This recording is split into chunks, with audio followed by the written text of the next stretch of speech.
नमो अरिहन्ताणं नमो सिद्धाणं नमो आयर्याणं नमो उवज्झायाणं नमो लोये सवसाहूतं ऐसो पञ्चनमुक्कारो सवपावपनासनो मङ्गलानं च सवेशं पठमं हवै मङ्गलम् पठमं हवै मङ्गलम्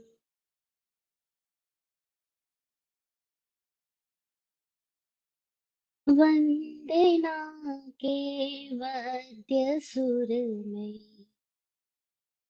एक स्वर मेरा मिलालो समर्पण के शुभ कणों में यह सुतन मेरा मिलालो वंदना के वाद्य सुर में सिद्ध के गुण गान कर लूं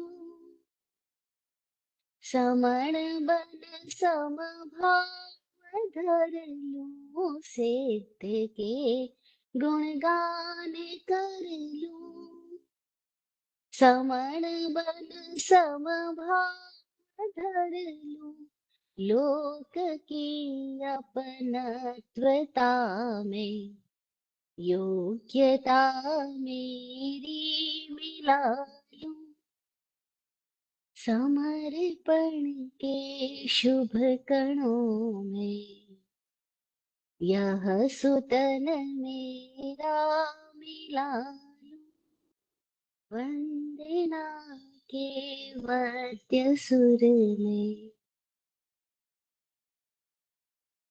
सृष्टि की अद्भुत ये बातें क्षणिक नूतन मुलाकातें सृष्टि की अद्भुत ये बातें क्षणिक नूतन मुलाकातें चित सनातन नएपन में चित सनातन नएपन में योग्यता मेरी मिला लूं समर्पण के शुभ कणों में यह सुतन मेरा मिला लूं वंदना के वाद्य सुर में ना बचे कुछ शेष मन भी ना इतर हो एक कण भी ना बचे कुछ शेष मन भी ना इतर हो एक कण भी भेद के कैवल्य सुख में सर्व सुख मेरा मिला लूं समर्पण के शुभ कणों में यह सुतन मेरा मिला लूं वंदना के वाद्य सुर में एक स्वर मेरा मिला लूं।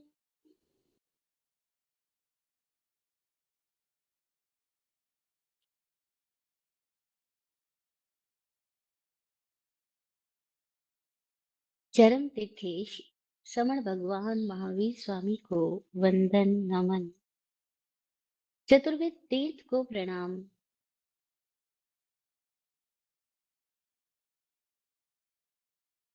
बोधि प्रदाता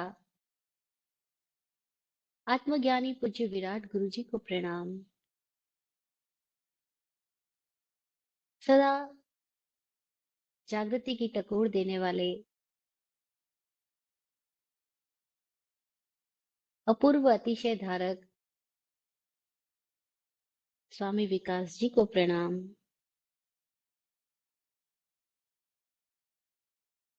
मोक्ष शास्त्र तत्वार्थाधिगम सूत्र के रचयिता वाचक उमा स्वाति जी की प्रज्ञा को प्रणाम।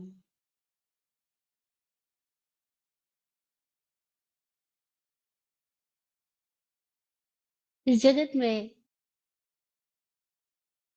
सतत पुरुषार्थ कर रहे जागृत चेतनाओं का अत्यंत सहयोग हम सबको प्राप्त हो रहा है। उसका आभार, आभार, आभार।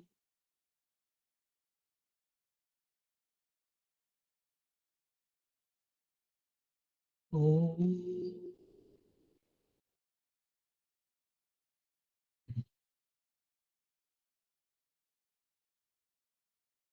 ओम।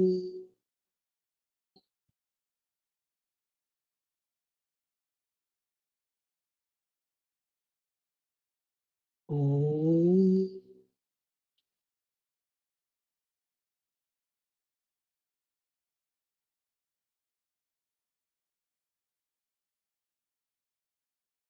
जय हो।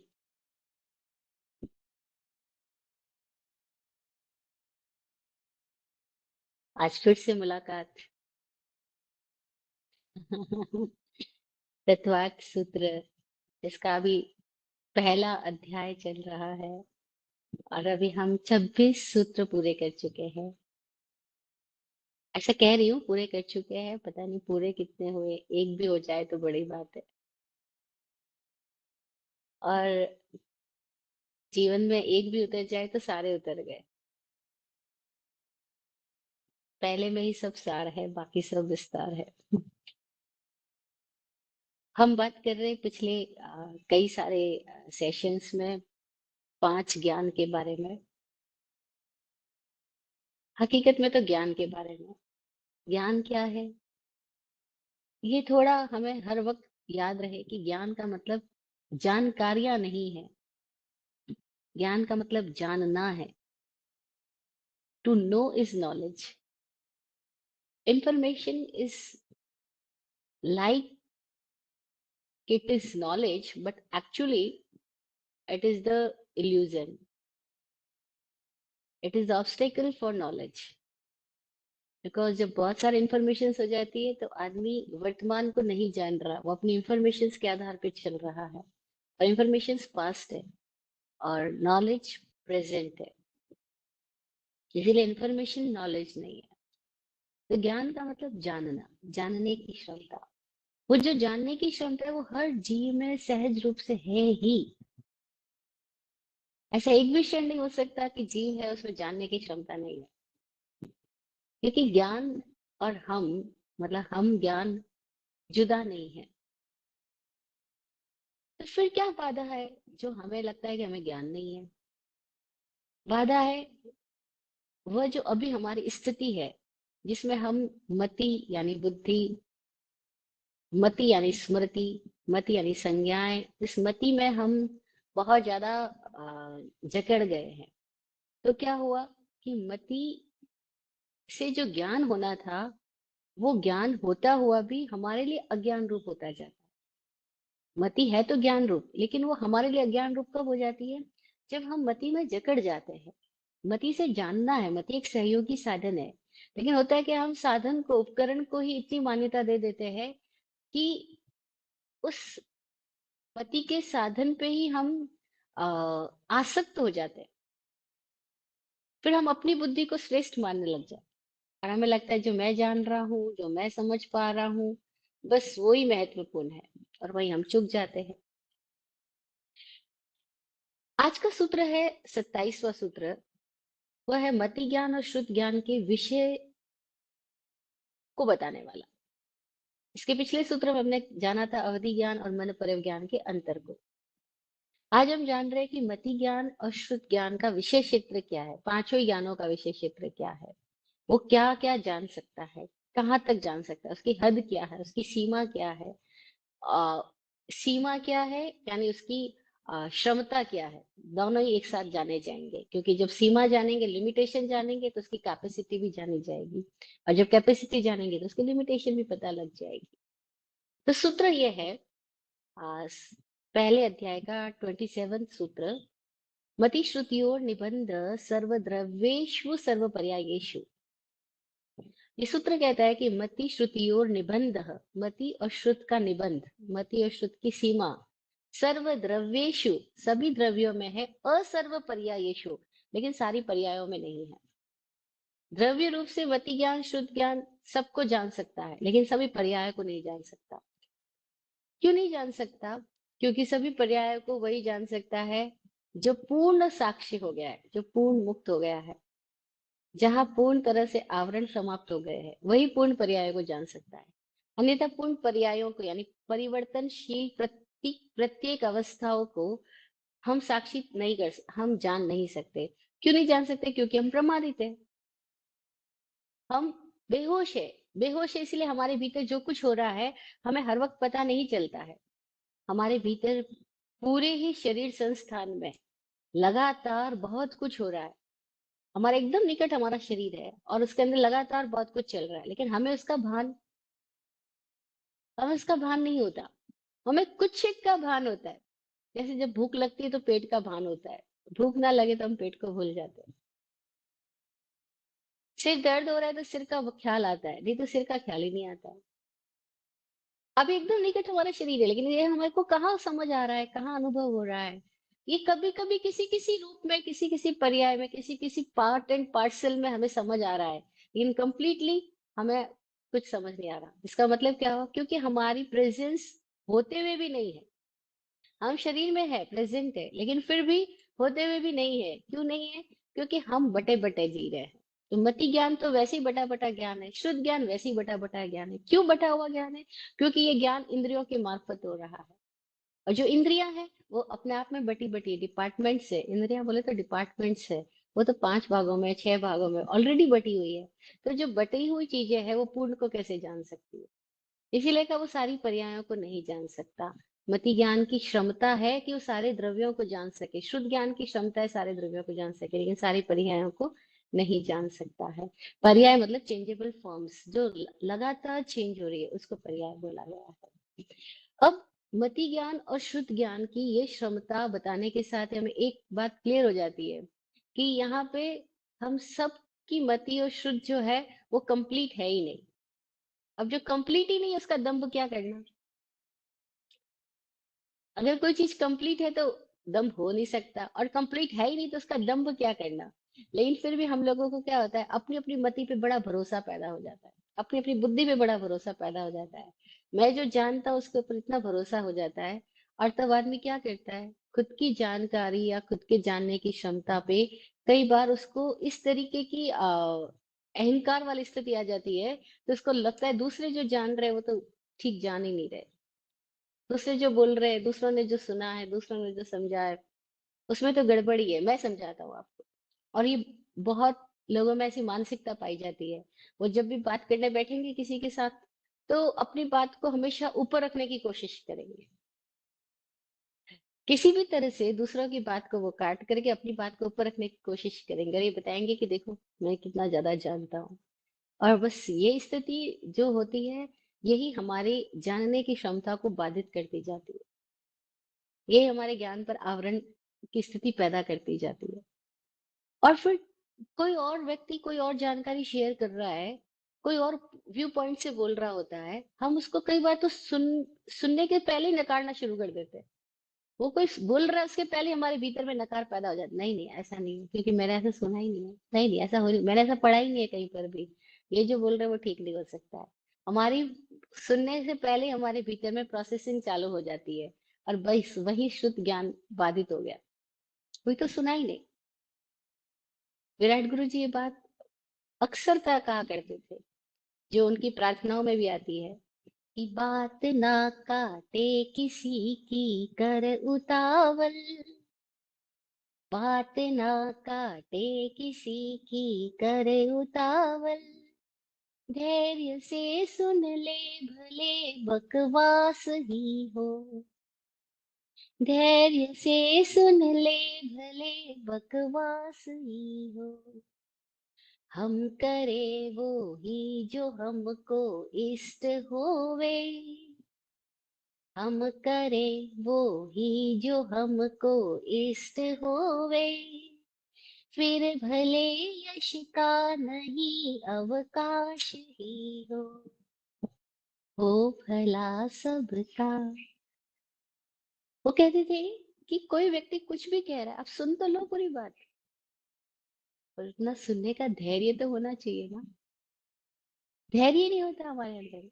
हम सुनने के पहले ही अपनी बात अंदर तैयार कर लेते हैं, या तो बीच में ही बोल पड़ते हैं, नहीं तो भीतर तो तैयार हो ही जाती है कि बोलना क्या है। तो शुद्ध ज्ञान भी हमारा कहाँ बाधित हो रहा है, क्योंकि सुनने के पहले ही हमारे भीतर में बहुत कुछ हमारा अतीत ही चल रहा होता है। हम अपने पास्ट मेमोरी को ही सुन रहे होते हैं, और पास्ट मेमोरी में इतने ज्यादा खोए रहते हैं, और उसी के साथ अपनी वर्तमान में सुनी जा रही बात के साथ में कंपैरिजन चालू रखते हैं। और तब क्या होता है, हम प्रेजेंट को सुनने से चूक जाते हैं। तो शुद्ध ज्ञान भी ज्ञान रूप नहीं रह पाता, वो भी अज्ञान हो जाता है। श्रुत तो एक क्षमता है, ये ज्ञान रूप भी हो सकती है और अज्ञान रूप भी। मति भी एक क्षमता है, ज्ञान रूप भी हो सकती है, अज्ञान रूप भी।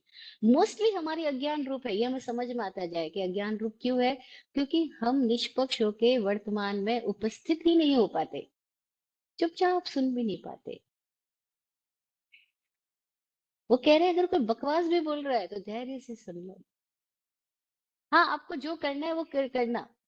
हम करें वो ही जो हमको इष्ट होवे, जो आपका इष्ट हो वो आपको करना, जो आपकी समझ है आप उसके अकॉर्डिंग भले चलना, चाहे उससे आपको यश मिले या ना मिले। इसकी परवाह मत करना कि लोग यश देंगे इसके लिए मैं ये कार्य करूँ, लोग अपयश देंगे इसके लिए मैं ये कार्य करूँ। आपके भीतर से जैसी समझ आए आप वैसा करना, लेकिन पहले आप समझ को डेवलप करने के लिए तो तैयार रहो। कि दिक्कत क्या है, हम अपनी समझ को डेवलप करने के लिए तैयार ही नहीं। क्यों नहीं तैयार है? क्योंकि हमको लगता है हम तो ऑलरेडी समझदार है। अब जब ऑलरेडी समझदार है तो हमको समझने की जरूरत ही क्या है। बस यहाँ हम चुकते चले जाते हैं। हमें ऑलरेडी अपनी जानकारियों का इतना अभिमान होता है, जानकारियों के प्रति इतना मोह होता है कि हम जानने की क्षमता से वंचित रह जाते हैं। और जानने की क्षमता सतत साथ है, लेकिन इसका उपयोग कहाँ जा रहा है? पास्ट में। और जब पास्ट में गया तो ज्ञान पे आवरण हुआ, प्रेजेंट में है तो ज्ञान पे कोई आवरण नहीं हो सकता। बस ये क्लैरिटी भी आ जाए तो बड़ी मौज आ जाएगी जिंदगी के अंदर। तो मति श्रुति और निबंध सर्व द्रव्येषु सर्व पर्यायसु। क्षमता तो है, अगर वो चरम योग्यता में प्रकट हो जाए मति ज्ञान और शुद्ध ज्ञान, तो वो सारे द्रव्यों को जान लेगा। चरम योग्यता मतलब अल्टीमेट कैपेसिटी में आए तो सारे द्रव्यों को जानने की क्षमता उनके पास है। अब सारे द्रव्यों को जानने की क्षमता, इसका कहने का मतलब क्या हुआ? ऐसा कभी होता ही नहीं है। जैसे एग्जाम्पल से देखते हैं हम, आप लोग कोई मशीन लेकर आते हैं, सपोज आपकी कार, उसमें लिखा होता है कि अगर ये 280 किलोमीटर तक चल सकती है, हाईएस्ट इसकी कैपेसिटी, तो आप कितनी चलती है? क्या 280 तक कोई चलाता है? नहीं चलाता। और लोग ऐसा मानते भी 280 तक चलेगी नहीं। वो 280 तो छोड़ो, वो 220 तक भी ले जाने की हिम्मत कोई थोड़े लोग रखते हैं। कि 220, 230, 240 तक भी कोई ले जाए, ये भी कोई थोड़े से लोग कोई इतनी हिम्मत भी करते हैं। बाकी जो पहले ही मान के चलते हैं कि 280 की क्षमता है, लेकिन चलाएंगे हम कितना? हाईएस्ट 180। मोस्टली लोग 180 तक, 200 तक पहुंच के रुक जाते हैं। कई थोड़े लोग सोचेंगे अरे पूरी क्षमता है तो वहां तक लेके जाए। तो जितनी कैपेसिटी, कंप्लीट हाईएस्ट कैपेसिटी है, वहां तक हम किस चीज का यूज कर रहे हैं? देखो जरा, हम अपनी कार ड्राइविंग वो भी नहीं कर रहे। अच्छा, अपने हाथ में मोबाइल है, छोटा सा मोबाइल है, इसमें कितने सारे फंक्शन है, इसकी क्षमताएं कितनी है, इसकी कैपेसिटीज कितनी है, इसके कितने सारे डायमेंशन है? क्या हमने सारे एक्सप्लोर किए कभी? आई डोंट थिंक कि बनाने वाले ने बनाया, लेकिन उसके बाद में किसी ने इसकी सारी क्षमताओं का उपयोग किया होगा क्या? No no. हम मोबाइल के कुछ एक फंक्शंस को ही यूज करते हैं, और कुछ एक फंक्शन से ही अपने बहुत खुश हो जाते हैं कि हमने मोबाइल हाँ, लेकिन कितना सारी क्षमताएं इसकी अछूती ही रह जाती है। वो तो मोबाइल तो हर वक्त हाथ में है, लेकिन इसकी क्षमताएं हम यूज नहीं कर रहे। ऐसे ही हम देखें, हमारे शरीर की क्षमताएं कितनी है। इस शरीर में कितनी सारी क्षमताएं हैं, कितनी कैपेसिटीज है, लेकिन हम कहाँ यूज करते हैं। हम तो हर काम किसी और से करवाना चाहते हैं, लेकिन चलना हो तो चलना नहीं, कुछ हाथ से करना हो तो करना नहीं। थोड़ी भी क्षमता हम ज्यादा यूज करने लग जाए तो हमें लगता है अरे थक गए, बस बहुत हो गया। लेकिन जानकार लोग कहते हैं कि इस शरीर में गजब की क्षमताएं हैं, इससे हम बहुत काम ले सकते हैं, लेकिन लेते ही नहीं, क्योंकि हम सबके कुछ सेट पैटर्न्स है, और हम उस सेट पैटर्न्स में ही अपने आप को ढाले रखते हैं, अपने आप को उसी में चलाए रखते हैं। और सेट पैटर्न के बाहर भी जाना हो तो हमें दिक्कत सी महसूस हो जाए, जैसे कि हमको रोज ज्यादा से ज्यादा 4 किलोमीटर चलने की आदत है, और किसी दिन 24 चलना पड़ जाए तो नहीं चलेंगे। हम रीढ़ की हड्डी सीधी करके बैठने की बात करें तो 1 घंटा भी बैठ जाए तो बड़ी बात लगेगी, जबकि हम 24 घंटे 22 घंटे ऐसे बैठ सकते हैं आराम से, लेकिन क्षमता है, लेकिन हम बैठते हैं क्या? नहीं बैठते। तो मति और श्रुत की क्षमता कितनी है? तो बोलते हैं, चरम योग्यता प्रकट हो जाए तो सर्व द्रव्येषु, सभी द्रव्यों को जान सकती है। लेकिन क्या जानती है? नहीं, जानती नहीं। क्योंकि जो सभी द्रव्यों को जानने की स्थिति में आएगा, वो तो फिर केवली हुआ, केवली ही हो जाएगा। लेकिन इसकी क्षमता बता दी कि इतनी हाईएस्ट तक, क्योंकि ये केवल ज्ञान के होने के एक क्षण पहले तक की अवस्था तक भी मति ज्ञान शुद्ध ज्ञान उपयोगी रहता है। उपयोगी भी रहता है और बाधक भी रहता है। दोनों बातें साथ साथ समझना, क्योंकि हमने पहले समझा कि ये सारे ज्ञान ज्ञान रूप भी है और अज्ञान रूप भी है। जानने की क्षमता के रूप में है। अभी हमारी वास्तविक स्थिति है कि हम इंद्रियों के मार्फत ही जान रहे हैं, लेकिन ये अज्ञान है, क्योंकि इंद्रियों के मार्फत जो जाना जा रहा है वो तो इनडायरेक्ट है, वो डायरेक्ट ही नहीं है। वो डायरेक्ट हमारे से नहीं है। और हमारी इंद्रियां सेट पैटर्न में काम कर रही है, और सेट पैटर्न्स जो है वो हमारे लगातार पास्ट के एक्सपीरियंसेस की पकड़ की वजह से ऐसे बन चुके हैं। तो अब हम प्रेजेंट में अगर पूरे टोटली अवेयर रहे तो ही हम अपने पास्ट पैटर्न से बाहर आ सकते हैं। अदरवाइज तो पास्ट पैटर्न ही हमें चलाते। तभी तो हम कोई बात बोल रहा होता है, उसको पहले ही मान लेते हैं, ये बोलने वाला है, ये बोलने वाला है, ये किसने बता दिया हमको? हमने तो अज्यूम कर लिया। हमारा अपना पास्ट एक्सपीरियंस बस वही हमारे ऊपर हावी हो गया, और प्रेजेंट से हम चूक गए। तो क्षमता तो है इनकी, लेकिन इनकी क्षमता का पूरा उपयोग कभी नहीं होता। और जब पूरा उपयोग होने वाली स्थिति आएगी तो आदमी मुक्त हो जाएगा, केवल ही हो जाएगा। तो मति और श्रुत की क्षमता हमने जानी। सर्वद्रव्येषु असर्व पर्यायेषु, सभी पर्याय में वो नहीं जान सकती है, लेकिन सभी द्रव्य में जानने की उसकी चरम योग्यता है। ये स्थिति अगर हमें पता लग जाए कि मति और शुद्ध जो है वह सबके भीतर की स्थिति होने पर भी सबकी स्थिति अलग अलग है, डिफरेंट डिफरेंट है। तो जब सबका मति और शुद्ध अलग अलग है, तो हमको किसी की भी मति और शुद्ध की क्षमता को लेकर के आपस में ना तो कंपैरिजन करना चाहिए, और ना ही उसकी वजह से, तुलना की वजह से अपने भीतर कोई तरह का घमंड या हीन भाव पैदा करना चाहिए। इस सूत्र को समझने से ये एक और चीज स्थिति क्लियर हो जाएगी कि भाई सबकी ज्ञानावरण की क्षमताएं डिफरेंट डिफरेंट है। इसीलिए हमको किसी की भी मति के साथ अपनी मति की तुलना नहीं करनी, और किसी की भी मति को गलत भी नहीं ठहराना, उसको गलत भी नहीं ठहराना, और कभी उसके साथ कंपैरिजन करके ये भी नहीं करना, हाय मुझे तो ज्ञान चढ़ता ही नहीं है, दूसरों को तो बहुत जल्दी याद हो जाता है, वो तो एक बार सुनते हैं उनको सब समझ आ जाता है, मैं तो बार बार सुनती हूँ तब भी कुछ याद नहीं रहता है। जनरली ऐसी टॉक्स हमको सुनने को मिलती है। आप देखो कोई भी फील्ड में हम होते हैं, हम दूसरों को बातें सुनते ही तुरंत या तो प्रभावित हो जाते हैं, और प्रभावित होते ही फिर कंपैरिजन पैदा हो जाता है। अरे उनको इतना नॉलेज है, मुझको तो कुछ भी नहीं है। और फिर बहुत लोग बोलते हैं उनको इतना नॉलेज है, मुझे कुछ नहीं, तो क्या मैं कभी मुक्त हो पाऊंगा? हम कहते हैं अरे भैया इनसे कोई फर्क नहीं पड़ता किसको कितना याद रहता है, किसको कम या ज्यादा। मुक्त होने के लिए इन सब बातों की जरूरत नहीं है। ये तो बल्कि ज्यादा जानकारियां ज्यादा बाधक भी हो सकती है। बाधक भी हो सकती, जरूरी नहीं है। साधक भी हो सकती है, बाधक भी हो सकती है। कौन उसको किस दिशा में ले जाता है उसके ऊपर डिपेंड करता है। हम सारी बातें सुन करके अपनी दिशा में आ रहे हैं या बातें सुन करके बाहर की दिशा में जा रहे हैं। जानने की क्षमता का उपयोग हम दूसरों को जानने में लगा रहे हैं या हम खुद को जानने में लगा रहे हैं। सबसे महत्वपूर्ण बात तो वो डायरेक्शन है कि जानने की क्षमता तो है, लेकिन हर घटना में हम जान किसको रहे हैं। हमारे लिए महत्वपूर्ण कौन होता है? हम सबको तो सुन रहे हैं, लेकिन खुद को भी सुन रहे हैं क्या? हमारा शरीर क्या बोल रहा है, हमारा पेट क्या बोल रहा है, हमारा हृदय क्या बोल रहा है, हमारे भीतर क्या आवाज आ रही है, हम उसको भी सुन रहे हैं क्या? नहीं नहीं, हम तो लगातार दूसरे की सुनने की दिशा में जा रहे होते हैं, खुद को कहाँ सुन रहे? जब खुद को सुनने की दिशा में आएंगे, हाँ, तो द्रव्य का ज्ञान होगा, क्योंकि द्रव्य का ज्ञान बाहर की बात नहीं है। वो द्रव्य क्या है जिसका ज्ञान की बात यहाँ की जा रही है? वो द्रव्य हमारा अपना अस्तित्व है, हमारी अपनी मौजूदगी है। हम अपनी मौजूदगी को जाने तो मति ज्ञान है, शुद्ध ज्ञान है। हम दूसरों की मौजूदगी की तरफ जा रहे हैं तो मति अज्ञान हुआ, शुद्ध अज्ञान हुआ। क्योंकि दूसरों की तरफ जाने के साथ ही हमारे भीतर के अंदर कोई ना कोई तुलना, कोई ना कोई आकांक्षा, कोई ना कोई इच्छा पैदा ही होती ही रहती है। क्योंकि दूसरों की तरफ जाने के साथ ही हमारे भीतर आकर्षण पैदा होता है, फिर वो आकर्षण विकर्षण के झूले में ही हम झूलते रहते हैं। इसी का नाम संसार है।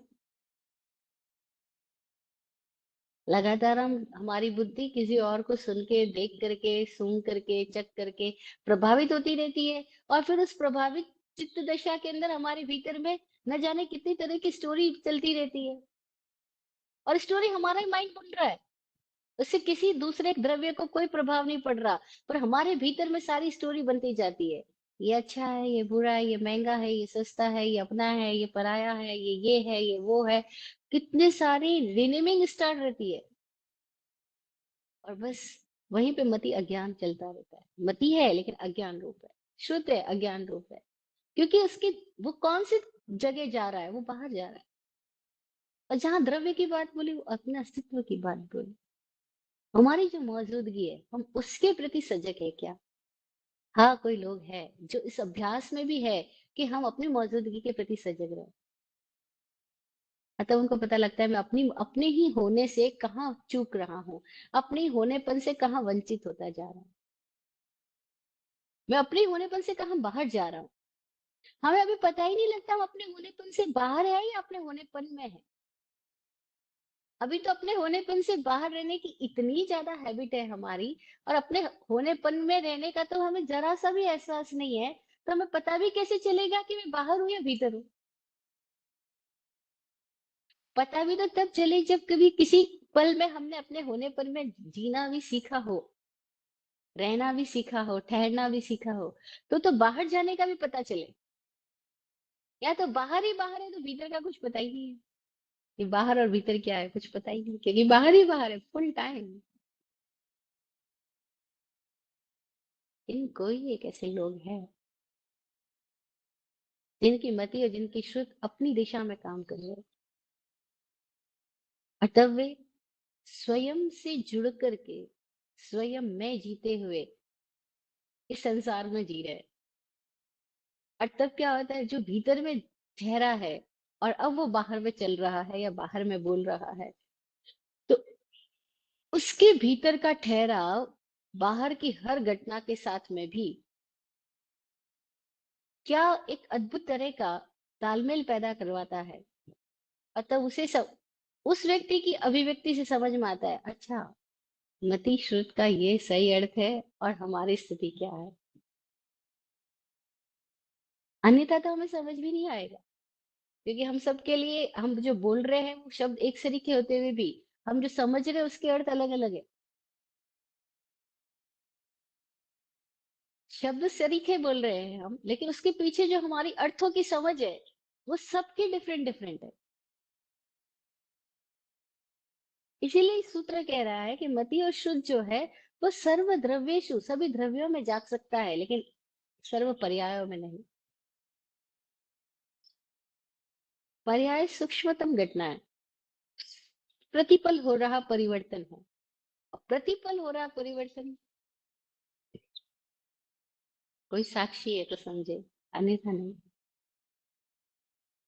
तो मति और श्रुत की ये जो सीमित अवस्था है, यह जानने से हमारे भीतर एक और पॉइंट की क्लैरिटी आ जाए कि हमें अपनी मति और श्रुत का पहले तो डायरेक्शन खुद की दिशा में उपयोग करना, दूसरा किसी की मति और श्रुत को सही गलत ठहराने में नहीं जाना,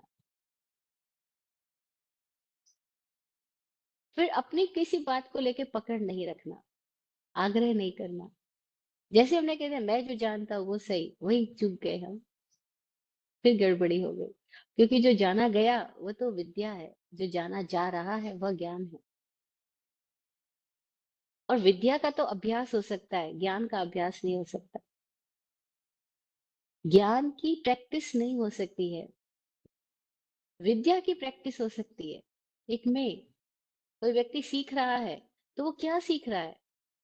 वो कोई एक ऐसा सब्जेक्ट सीख रहा है जिसको बाहर से कोई ट्रेनिंग दी जा सकती है, कोई ट्रेनिंग ली जा सकती है। वो एक विद्या हो सकती है, लेकिन ज्ञान का कभी शिक्षण और प्रशिक्षण पॉसिबल ही नहीं है। क्योंकि ज्ञान हमारी क्षमता है, और क्षमता का ट्रेनिंग नहीं हो सकती है। क्षमता को जगाया जा सकता है, उपयोग लिया जा सकता है, और क्षमता का उपयोग ना लिया जा सकता, ये पॉसिबल है, लेकिन इसकी ट्रेनिंग नहीं होती। ज्ञान ना दिया जा सकता है, ना लिया जा सकता है, विद्या सीखी जा सकती है। ज्ञान हमारी जानने की क्षमता है, इसीलिए इंडिविजुअल है, हर व्यक्ति की डिफरेंट डिफरेंट है, अलग अलग ही है। तो हम किसी से सुनकर के जो ले रहे हैं वो क्या है? वह हमारे भीतर की उस समय की उपस्थिति है। तो हम, हमारी चेतना में बाहर से सुनी जा रही बात के साथ में कोई एक जाग आती है, कोई एक आवरण हटता है, कोई एक स्थिति पैदा होती है कि हमें दूसरों की बात सुनने के साथ ही भीतर में कुछ, वो बाहर की बात एक निमित्त बनती है, हमारे भीतर कुछ एक जाग घटित हो जाए। और वो भीतर की जागरण में हम उस क्षण में जो देख पाते हैं, जो महसूस कर पाते हैं, वो हमारा ज्ञान और दर्शन होता है।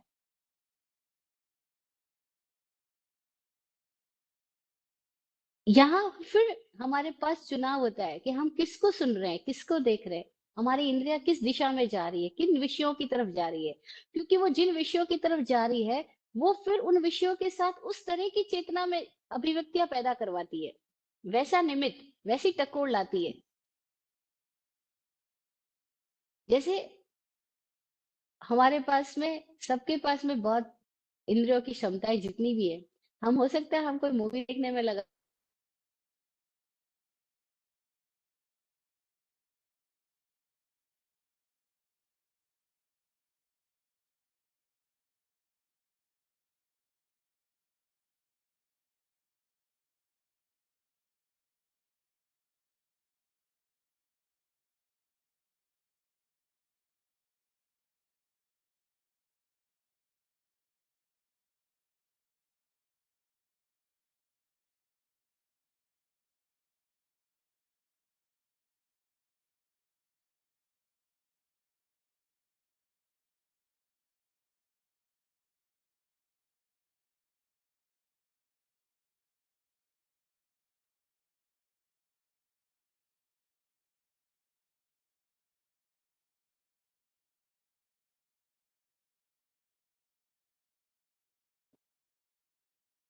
There must be some internet related issue. I'm going to call her on WhatsApp to try and find out.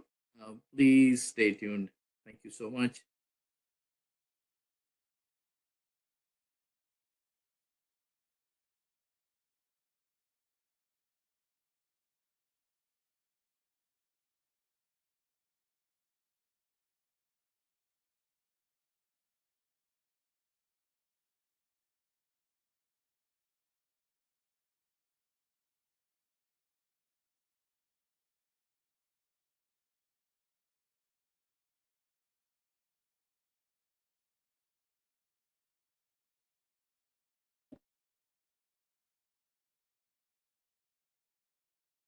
Can you hear me, Vaibhashiji?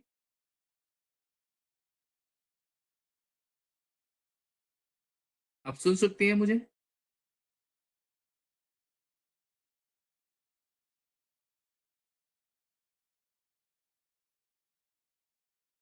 आपकी आवाज नहीं आ रही है।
Can you hear me now? Can you hear me now? Can you hear me now?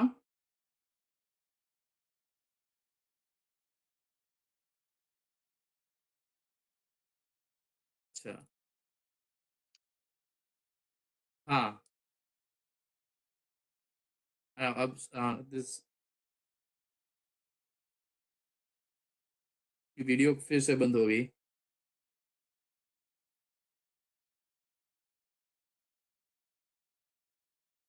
हाँ ठीक है। अब आप मुझे सुन सकती हैं? अच्छा ठीक है। तो अभी ये फोन बंद कर देता हूँ।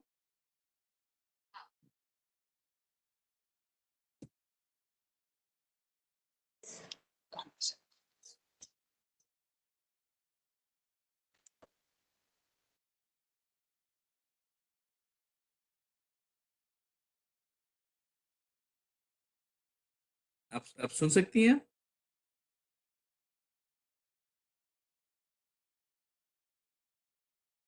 आपका साउंड म्यूट है।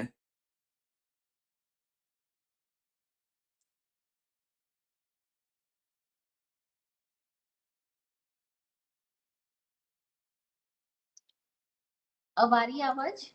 अब आ रही है। हाँ ठीक है। ठीक। हाँ। We should be back to normal.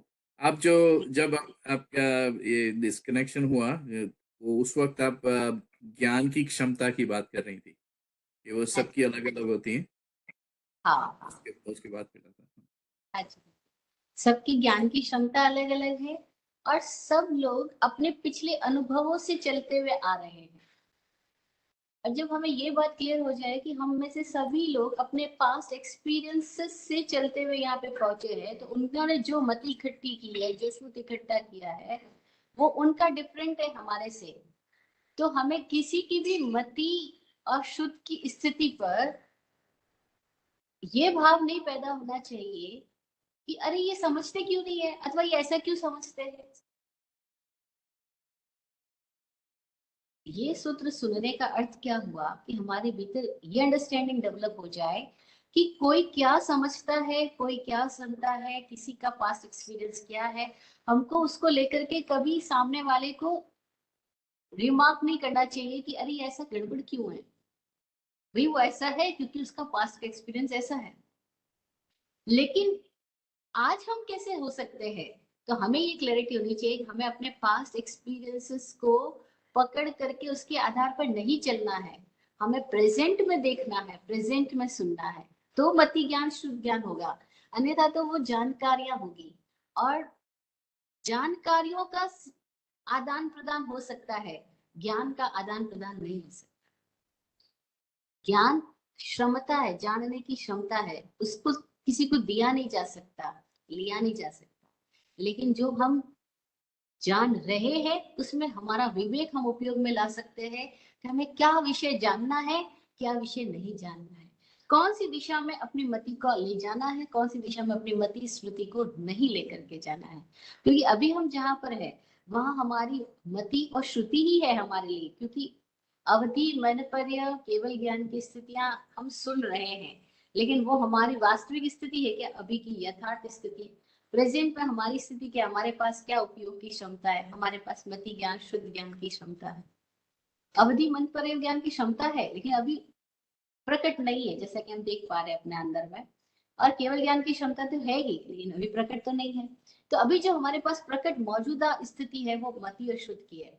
अब मति और शुद्ध का हमारे पास में दो डायरेक्शन का उपयोग है। एक ये डायरेक्शन है कि मति शुद्ध को हम केवल की दिशा में ले जाए, और एक मति शुद्ध को हम संसार की दिशा में ले जाए।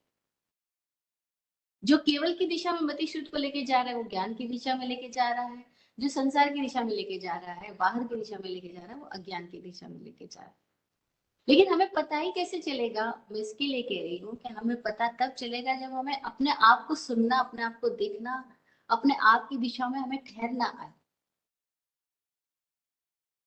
तो ही हमें समझ आएगा कि मैं हूँ कहाँ और मैं जा कहाँ रहा हूँ। अन्यथा तो पता ही नहीं लगा। मति और शुद्ध, ये दो समझने के बाद में अगले सूत्र अवधि ज्ञान, मन पर्य ज्ञान और केवल ज्ञान, इन तीनों के विषय क्षेत्र को भी बताते हैं कि अवधि ज्ञान क्या तक जान सकता है। जैसे मति शुद्ध की बात आई, सर्व द्रव्येषु असर्व पर्यायेषु। अवधि ज्ञान की बात आती है तो सूत्र, अगला सूत्र कहता है, जो 28वां सूत्र है वो कहता है रूपीश्व वधे। रूपीश्व वधे इतना छोटा सा सूत्र है, रूपीशु अवधे, रूपी विषयों में अवधि ज्ञान का विषय है। वो केवल रूपी पदार्थों को जान सकता है, अरूपी को नहीं जान सकता। रूपी यानी जो मूर्तमान है, जो मूर्तमंत है, जिसमें वर्ण गंध रस स्पर्श है, जो आकार में है, उनको जाना जा सकता है। जो निराकार है उसको अवधि ज्ञान नहीं जान सकता। वो पौद्गलिक पदार्थों का ज्ञान है, तो वो बाहर की स्थितियों को जान सकता है, बाहर में जो घटनाएं हो रही है उनको देख सकता है, लेकिन उसकी भी सीमा है कि वो रूपी को ही जान सकता है। फिर रूपी में भी क्या समस्त को जान सकता है? हाँ, क्षमता तो है लेकिन जानेगा नहीं। जैसे हमने मति शुद्ध की बात की थी वैसी बात है, क्षमता तो है उसकी जानने की कि वो सारे लोकाकाश के सारे रूपी पदार्थों को जान ले, लेकिन कभी भी जानेगा। फिर मन पर्य ज्ञान की क्षमता क्या है, तो उसका अगला सूत्र बोलता है, 29वां सूत्र, तदनंत भागे मन पर्यायस्य।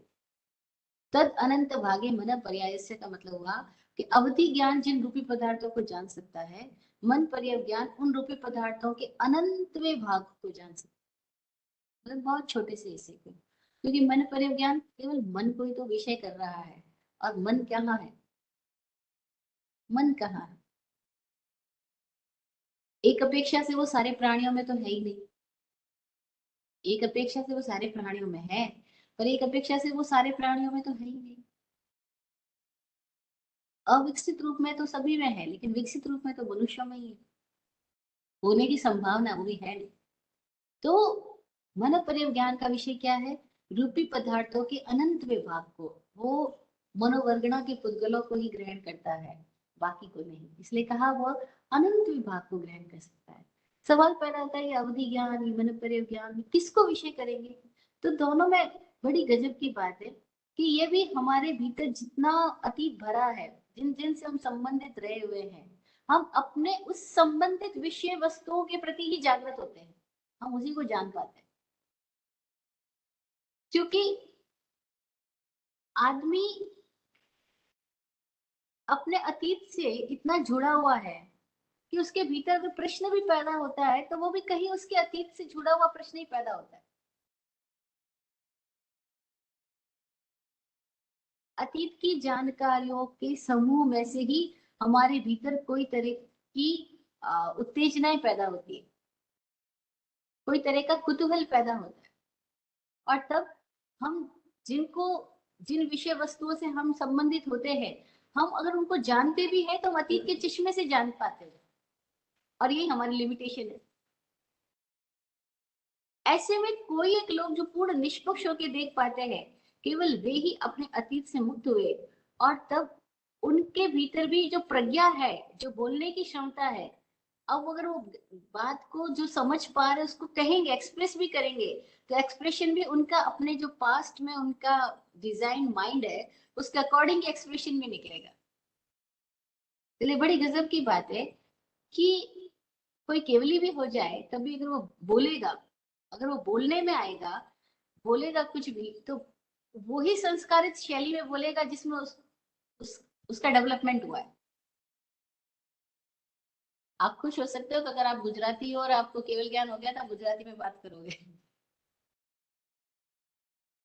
क्योंकि बात करने के लिए जो भाषा चाहिएगी, जो प्रज्ञा चाहिएगी, वो तो आपकी वही होगी जो आपके भीतर संस्कारित हुई है, जो पैटर्न डेवलप हुए हैं। इसीलिए कितनी महत्वपूर्ण बात मैंने भी सीखी अपने अनुभवों से ही, कि अगर हमने बचपन से ही इस बात पे ख्याल रखा कि इनके पैटर्न कैसे डेवलप किए जा रहे हैं, तो ही ये पॉसिबल है कि हमारी बोलने का सलीका कैसा निकलेगा। अदरवाइज कोई लोगों ने अगर पैटर्न ही डेवलप कर लिए गाली में बात करने के, गाली गलौज में बात करने के, तो वो जब जैसे ही बात करना शुरू करेंगे उनके भीतर से वही फ्लो आएगा। मुश्किल है फ्लो को चेंज कर पाना, है ना। तो बड़ी सजगता से पैटर्न डेवलप किए जाते रहे हैं हमारे यहाँ पर। तभी तो बचपन से ही कहाँ हमको मंत्र, ऋचाएं, सूक्त, सूत्र, शास्त्र, ये सब कुछ डेवलप कराए गए कि जब हमारी भाषा भी हो तो वो संस्कारित भाषा निकले, प्योरिफाइड लैंग्वेज निकले। ऐसी नहीं हम कुछ भी बोल दे बिना अर्थ की बात। हमारी बात के पीछे हमारा अपना अर्थ क्लियर होना चाहिए। तो पूरी क्लैरिटी के साथ हमें बोलना सिखाया गया, और हमको क्या किस लेवल की भाषा बोलनी वो सब भी सिखाया गया। तो इन सारे सूत्रों के मजेदार अर्थ है। अभी हम एक एक आयाम से कुछ अर्थ छू पा रहे हैं कि अवधि ज्ञान का विषय रूपी पदार्थ है और मन पर ज्ञान का विषय उसका भी अनंतवा भाग है। अब हम आज की बात को यहीं पर विराम देते हैं, क्योंकि कुछ प्रश्न है जिनको लेना है, लास्ट टाइम हम ले नहीं पाए थे, तो अब हम उन प्रश्नों के लिए थोड़ा अवकाश रखते हैं। आपके प्रश्न आमंत्रित है। उसके पहले मैं सेशन को गुरु जी की दुआ के साथ पूरा करती हूँ। आप फूलो फलो वो जिंदगी मखमल मुलायम, आप फूलो फलो वो जिंदगी मखमल मुलायम, आपकी हर खुशी पे है हमारी जान सदके, दुआ करते हैं चुपचाप दिल की थाप से हम, दुआ करते हैं चुपचाप दिल की थाप से हम, रहे जाते नवाजे हर घड़ी अरमान सबके, अमन और चैन से गुजरे आपका वक्त सारा, अमन और चैन से गुजरे आपका वक्त सारा, रुख पे खिलती रहे यूं रूह की मुस्कान खुल के, रुख पे खिलती रहे यूं रूह की मुस्कान खुल के। जय हो, जय हो, जय हो। सबका कल्याण हो।